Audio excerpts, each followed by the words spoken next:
I've been looking back along this winding road to the old familiar markers of the mercies I have known.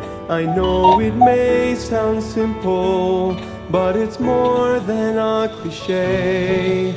There's no better way to tell you than to say God's been good in my life. Magandang hapon po sa bawat isa sa atin or gabi at agahan po natin ang ating daily words of encouragement dahil po maya-maya 7 o'clock ay meron po kaming family Bible study. Alright, tayo po ay manalangin bago natin basahin ang ating text. Dakilang Diyos, salamat po sa pagkakataong ito muli kaming matututo ng inyong salita. Pagpalain niyo po Panginoon ang aming pag-aaralan mula sa inyong mga salita na meron muli kaming matutunan. Bigyan niyo po kami ng pangunawa, Panginoon, at upang meron po kaming muling maisa sa buhay sa aming pamilya. Tawad naman sa kasalanan na gawa, pagpalain niyo po ang lahat ng nakikinig. Abutin niyo po ang kanilang mga spiritual na pangangailangan. Ito po ang aking dalangin sa pangalan po ng Panginoon Jesus. Amen.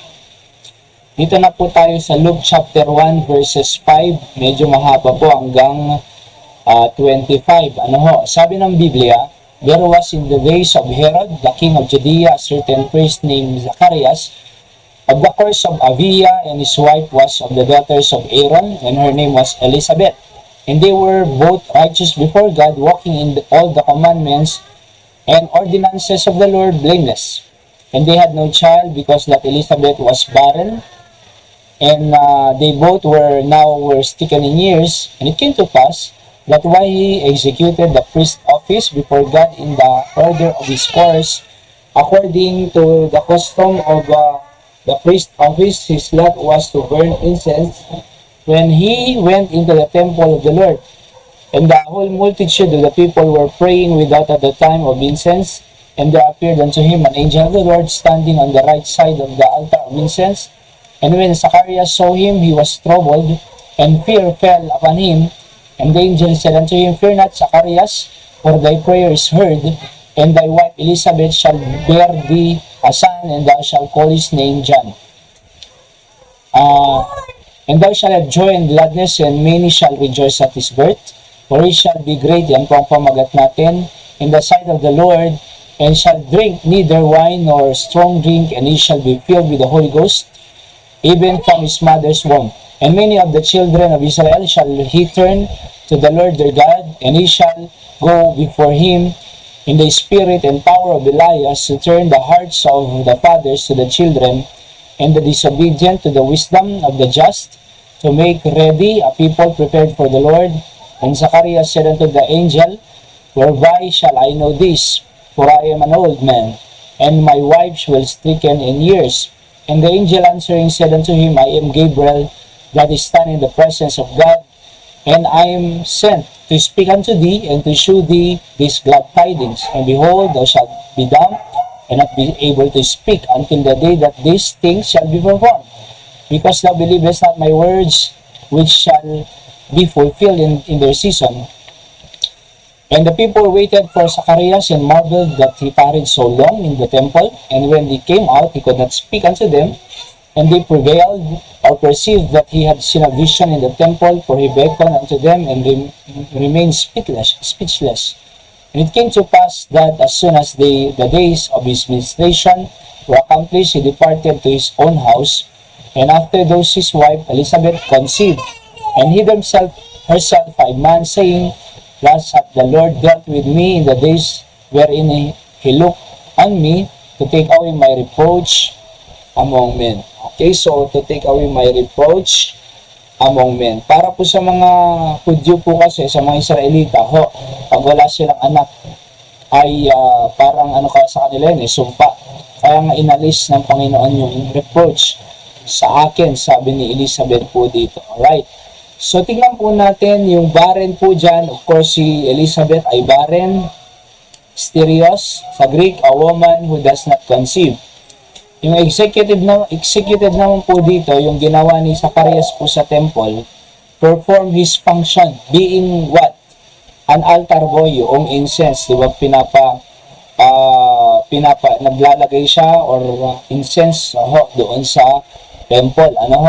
Yung great naman po dito, na he shall be great in the sight of the Lord, megas sa Greek, mighty, strong, high. He shall be mighty, he shall be strong, he shall be high in the sight of the Lord, sabi po ng Biblia. Okay? So, una, a certain priest named Zacharias of the course of Abia and his wife was the daughters of Aaron, and her name was Elizabeth. So, meron pong dalawang mag-asawa po dito, si Zacharias at Elizabeth, na kinausap po ng angel na ipapanganak sa kanya yung si tinatawag na John the Baptist. So, ano pong mga katangian nila? Letter A, they were both righteous before God, walking in all the commandments and ordinances of the Lord, blameless. So, talagang matutuwid po itong mga taong ito. At lahat ng commandments ng Panginoon, sabi diyan, lumalakad po sila. At lahat ng ordinansa, blameless, sabi nila. Or wala kang makikitang pagsuway. Righteous, mga kapatid, ang mag-asawang ito. Kaya napakahalaga rin po bilang application na tayo po ay maging matuwid sa harapan ng Diyos. And to walk in all the commandments and ordinances of the Lord. Dapat makita rin po sa atin yang kapatid na tayo sumusunod. Kasi ang isang tunay na righteous or ligtas, anak ng Diyos, talagang lumalakad po yan All, sabi dyan, all the commandments, verse 6, di ba? Hindi lang po alam nyo, maraming commandments ng Diyos Pag-church, di ba? Pag-pray, giving tithes and offering, pag-social winning, pag-Bible study, pag-disciple, pag-involve sa ministry, lahat, napakaraming commandments ng Diyos. Ilan kaya sa mga commandments ng Diyos ang sinusunod mo? Baka yung pagsisimba pa lang, nahihirapan ka na Di ba? Isa lang yun 7 days in a week, 6 days. Sabi ng Biblia, mag-work, di ba? Worship ka naman ng linggo. Oo, mag-worship. Baka nga pagsimba pa lang, nahihirapan ka na Nahihirapan ka na bumalik ng hapon. Oo. Tsaka Thursday, of course, prayer meeting. Nahihirapan ka na di ba? So, all the commandments, napakarami po yan. Paano masusunod yung all the commandments kung yung isa pa lang church, nahihirapan ka na di ba? So, soul winning. Alam niyo po, bilang anak ng Diyos, talagang susunod po tayo sa command ng Diyos. Katulad nito, si Zacharias, at natuwa ang Panginoon sa kanila. Pinagpala sila, kahit barren si Elizabeth, nagkaanak siya ng John, na great in the sight of God. So, bakit pinagpala sila ng anak? Sapagkat they are walking in all the commandments of the Lord. Dapat sikapin po natin, alam niyo po, kaysa magdahilan po tayo hindi makapagsimba, umaga at hapon, prayer meeting, at gumagawa tayong dahilan para hindi tayo makasunod sa Diyos, sa mga commandments niya. Bakit hindi tayo gumawa ng dahilan para makasunod? Kaysa gumawa ng dahilan na sumuway, gawa tayo ng dahilan para sumunod. Tayo kasi pag narinig natin ang salita ng Diyos, naunawaan naman natin na commands ng Diyos yan, ang riniresist natin gumagawa tayo ng dahilan na hindi ko gagawin yan, hindi para sa akin yan. Para sa atin yan. Sa ikakabuti po natin yan, kapatid. Tingnan niyo po, di ba nung nag-walk tayo sa Panginoon, nagkaroon tayo ng kaligtasan? Nung hinanap natin ang Diyos, hindi po good works by faith, at doon sa church, nung pumunta tayo doon, walk in the church, narinig natin ang gospel, naligtas tayo Di ba? Tingnan niyo po, noong tayo po ay simulang nakinig at sumunod ng salita ng Diyos, nakinabang po tayo sa prinsipyo ng salita ng Diyos. Dapat lahat ng commandments, sasabihin ko po sa inyo, pakikinabangan po natin lahat yan. So, letter B, they had no child because Elizabeth was barren. And they both were now stricken in years. Matatanda na po sila. Pero sabi ko nga, because they walk in all the commandments of God, at nagkaanak pa si Elizabeth. Letter C, his lot was burned incense when he went into the temple of the Lord. Yan po ang trabaho niya. Diba? Nag-i-involve siya sa gawain ng Diyos. Kaya sa application po natin dyan, sa point na yan, dapat meron din po tayong involvement sa ministry. Find your place, kung choir, usher, musician, soul winner ho, nagba-Bible study, kung nagda-drive, di ba?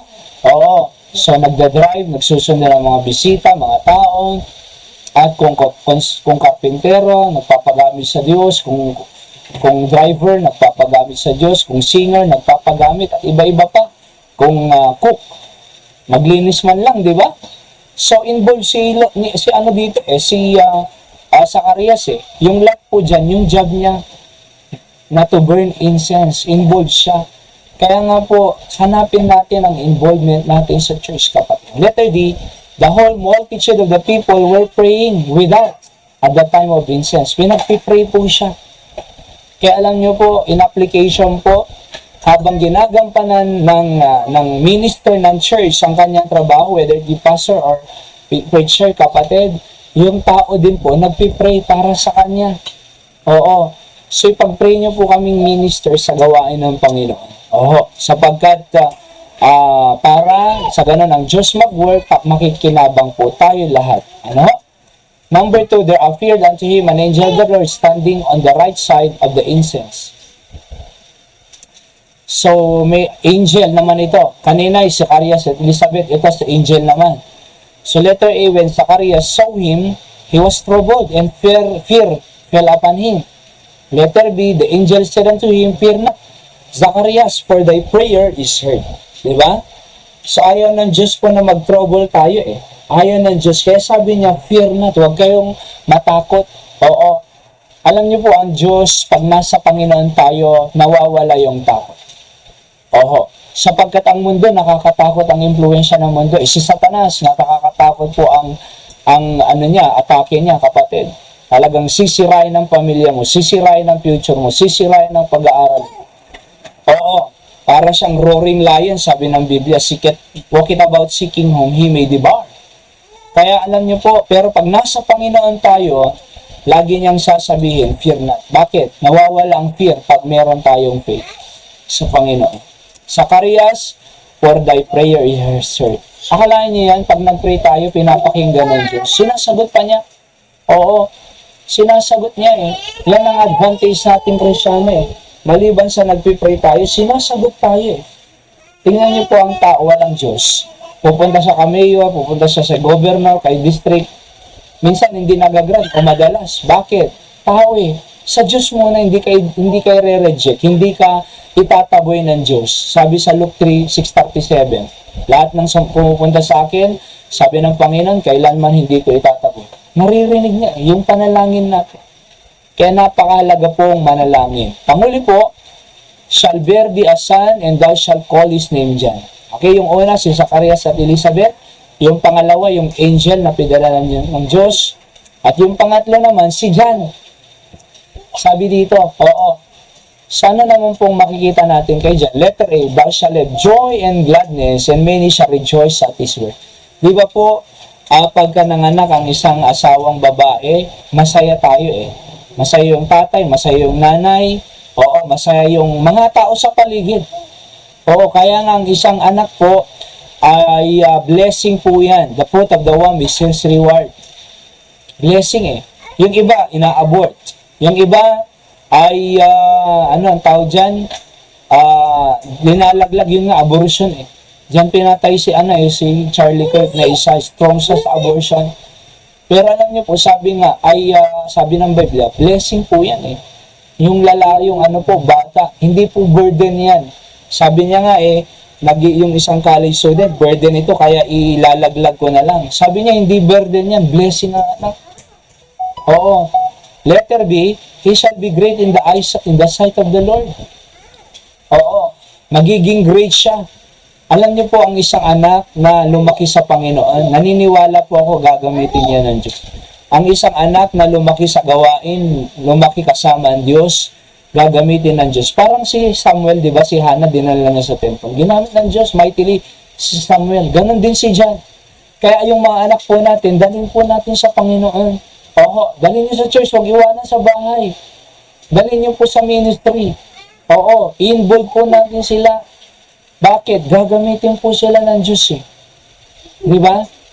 At magiging maganda at maayos po ang kanilang buhay pag namumuhay sila sa kalooban ng Diyos. Letter C, he shall not neither drink neither wine nor strong drink. Huwag po natin painumin ng alak yung mga anak natin. Oo, baka nga itinatago nila, alak, may bisyo na eh. So, he shall never drink, sabi dito, wine. Letter D, he shall be filled with the Holy Ghost, even from his mother's womb. Diba? So, filled ng Holy Spirit. Maganda, ganun din po silang puspos ng Santo Espiritu, kapatid. Oo.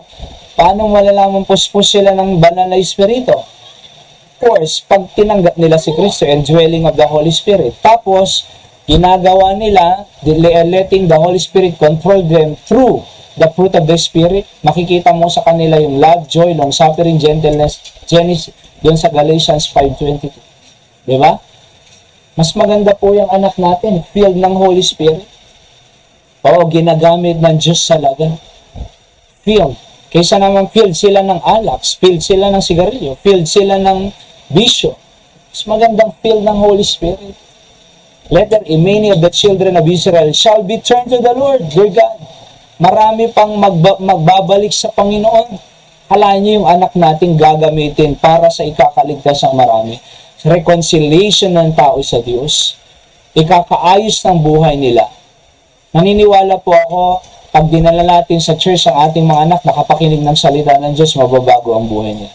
Hindi po mababago ng cellphone ang buhay nila. Hindi po mababago ng pera ang buhay nila. Hindi po mababago ng kung ano man na ibinibigay natin sa kanilang laruan. Wala. Ang tanging makakapagbago sa kanila ay ang Diyos.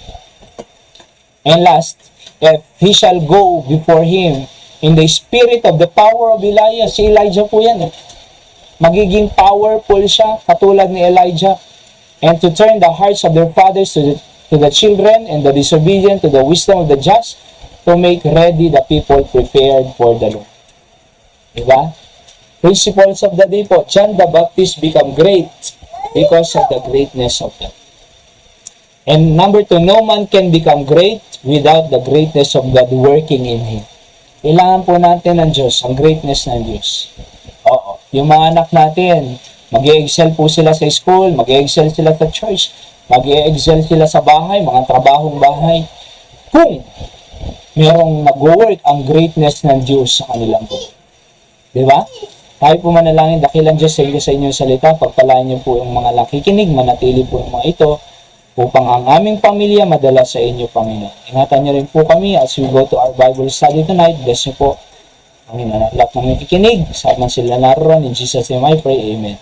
So yan po ang ating daily words of encouragement. Magandang gabi po sa bawat isa sa ating. Shoutout po, Nanay Cristina Carios, dito sa Candon, Barry Clyde Manzano, dito sa Candon, review dyan sa Wigan. Let's pray for him.